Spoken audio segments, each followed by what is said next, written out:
Le bivouac, le camping sauvage, l'un des rares moments où l'être humain parvient à se reconnecter avec ses racines, la nature. Quitter un peu son confort de vie pour retourner à l'essentiel. Un moment indescriptible tant qu'on ne le vit pas à fond. Comme toute activité, loisir, etc., il y a une réglementation bivouac et camping sauvage en France. Cela est valable pour d'autres pays. Avant de continuer, oublie pas de t'abonner à la chaîne afin d'être alerté lorsqu'une nouvelle vidéo est disponible, mais surtout, oublie pas d'activer la petite cloche. Est-ce que le camping sauvage est légal? C'est quoi un bivouac? Est-ce que l'on peut faire un feu de camp à son bivouac?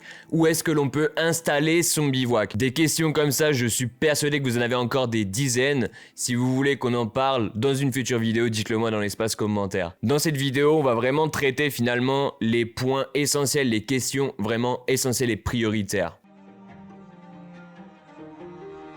Il est important de prendre en compte que le camping sauvage et le bivouac sont deux choses différentes. Il y a un seul point commun qui les unit, c'est que vous installez un campement. Le bivouac consiste à installer un campement pour une seule nuit. En général, on va l'installer en fin de journée avant la nuit et vous allez le désinstaller au grand maximum en moyenne. Eh bien, ça va être 1 heure après le lever du soleil.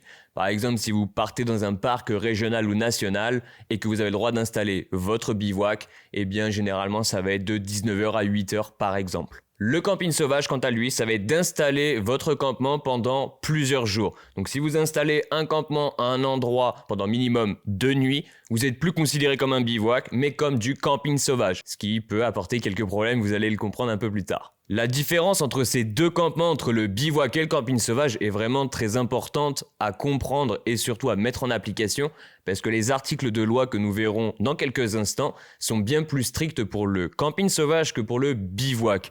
Donc faut vraiment pas déconner quoi. Aussi bien pour le bivouac que pour le camping sauvage, chaque espace en France appartient à quelqu'un. Ça peut être du domaine privé ou du domaine public. Par exemple, une forêt communale appartient à la commune, une forêt domaniale appartient à l'État. Et il y a certaines forêts qui sont des forêts privées, comme un champ par exemple.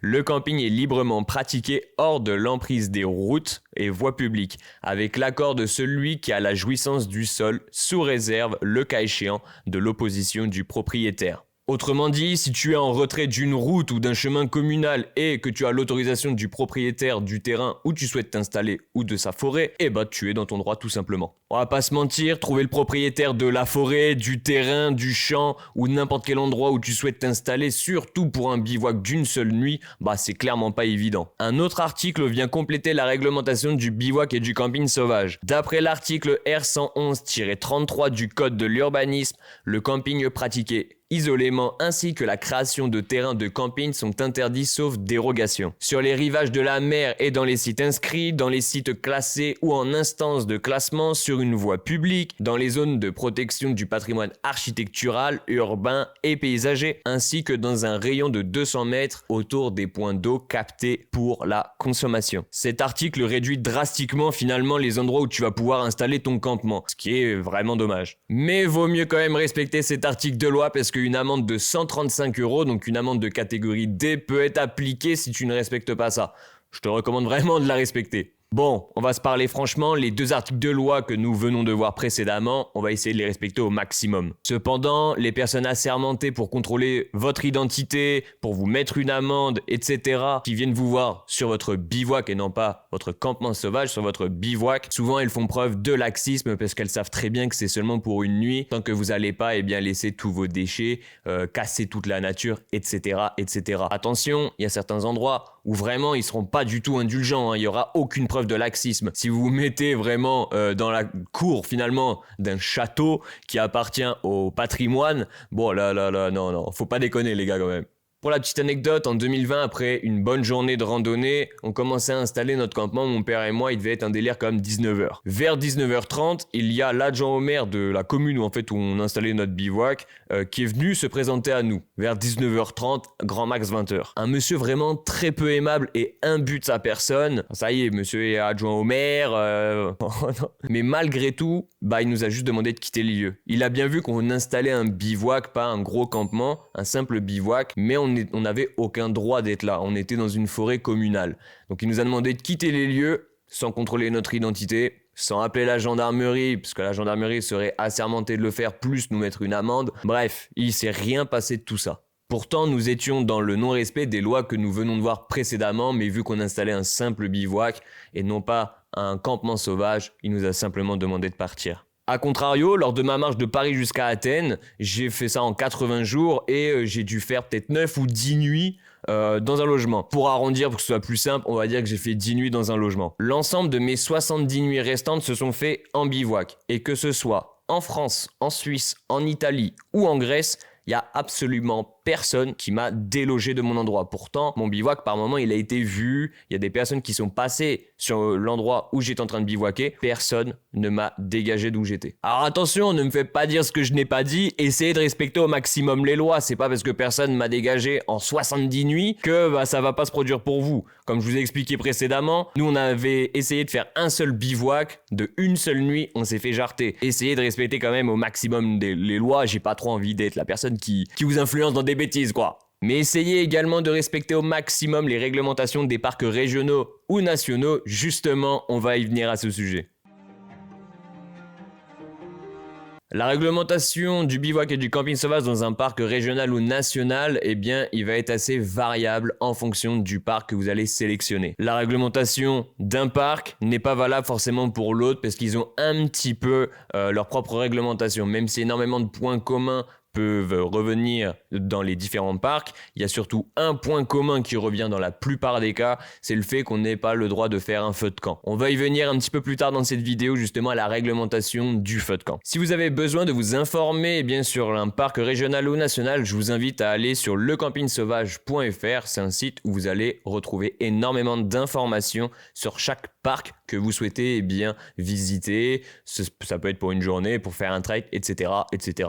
Comme je vous l'ai dit précédemment, chaque parc a à peu près sa propre réglementation, mais dans la majorité des cas, le bivouac il est autorisé avec quelques petites exceptions. Le N01, qui est le parc national de la Vanoise, autorise le bivouac à proximité de certains refuges. Le parc naturel régional du Vercors autorise le bivouac de 17h à 9h du matin. Les horaires sont variables d'un parc à l'autre. Par exemple, le R20, qui est le parc naturel régional des volcans d'Auvergne, autorise le bivouac de 20h à 8h du matin. Il y en a comme le parc national des Calanques qui interdit le camping sauvage ainsi que le bivouac. Mais sans oublier le parc naturel régional des Landes de Gascogne qui lui autorise le camping sauvage, le bivouac et même le feu de camp à une distance de plus de 200 mètres de bois, forêt et landes. L'ensemble des réglementations des parcs vont entre guillemets annuler les lois que nous avons vues précédemment. Sauf s'il n'y a pas de réglementation disponible sur un parc comme le parc naturel régional de Camargue,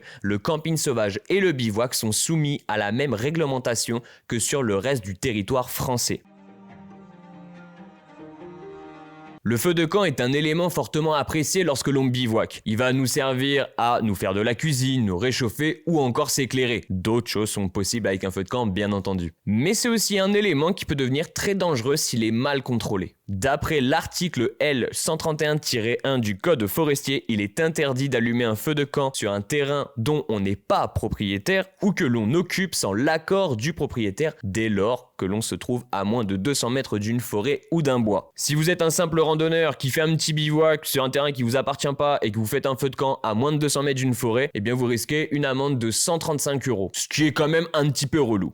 Partons du principe que vous avez installé votre bivouac et qu'il vous faut absolument votre feu de camp pour faire de la cuisine. N'oubliez pas de faire un cercle de feu, déjà de 1 pour le contrôler, mais c'est surtout de 2, s'il y a une personne qui passe sur votre bivouac, qu'elle voit que c'est contrôlé un minimum, que vous n'êtes pas non plus quelqu'un qui est un peu idiot et qui fait n'importe quoi. Si vous avez la possibilité d'avoir une pelle pliable comme celle-ci, qui vient ensuite s'assembler juste là, qui prend vraiment pas beaucoup de place, vraiment, et pas très encombrante, eh bien, ça va être l'idéal pour creuser le foyer de votre feu, mais également pour venir scalper autour de votre feu. Il y aura votre cercle de feu, mais même encore autour. Parce que, admettons, si vous êtes dans un endroit où il y a, des épines de pin, les épines de pin, ça fait des sacrés tapis, mais ça fait aussi des gros foyers de braise s'il y a un petit peu de flamme qui va dedans. Donc, évitez tout ça, dégagez au maximum le tour de votre feu, même autour du cercle de feu que vous avez créé, et de creuser une fosse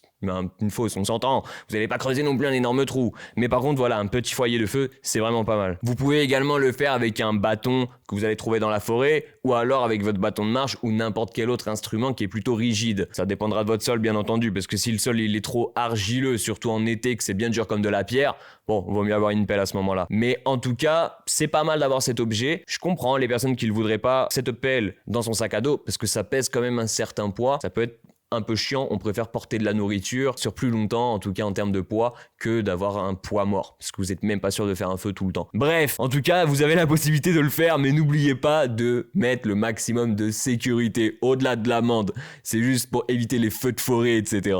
Donc une fois de plus, respectez au maximum les lois, pas uniquement pour vous, mais aussi pour les autres et surtout pour la nature. Parce que là, si vous faites un peu n'importe quoi, vous allez juste risquer vraiment de mettre le feu à une forêt. Ça peut être à un champ si vous êtes plus loin de la forêt, mais qu'il y a quand même du foin en fait qui est en train d'être fait, je sais pas, de la jachère ou je sais pas quoi. Eh bien, vous risquez de faire flamber le champ. Ça peut aller jusqu'à des habitations, etc., etc. Donc en fait, c'est énormément de danger pour peu, alors que vous aurez pu faire largement mieux. Faites mieux que les autres, voilà. Soyez vraiment meilleur que les autres. Je vous remercie grandement pour votre soutien, pour être de plus en plus d'abonnés sur la chaîne. Oublie pas, si tu t'es pas encore abonné, abonne-toi, active la petite cloche pour ne pas manquer les futures vidéos. Je vous remercie infiniment et je vous dis à très bientôt. Ciao!